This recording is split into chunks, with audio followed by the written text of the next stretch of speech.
Marami pa tayong pupuntahan, kapanalig. Sumunod naman ay ang Virgen de la Antipolo Replica Exhibit. Tara, punta tayo mga kapanalig mula May 26 to 24. At sa pag-akyat natin, may nakakilala sa ating kapanalig. Gusto na lang ng and then Ay, hello! Sa TikTok. Kapanalig ka ba? Kapanalig ka ba? Ano name mo? try guys. May picture tayo mamaya. Sa exhibit ay namangha ako kasi napakaraming replika. Kahit saan ka man malingon, Virgen ng Antipolo ang makikita mo. Tampok ang iba't ibang vestments niya throughout the years. Ang vestment na ito ay 1967 pa. 1967 po. Okay, wow.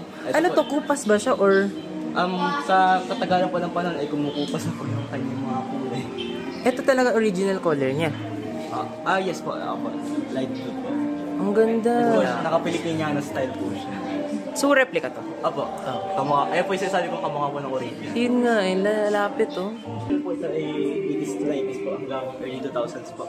Sa dulo po ay makita po natin ay 2020s na po. Ito ang gusto ko yung tone ng ng Antipolo 3. Oo. Ay, lahat ba? Lahat po, replica po.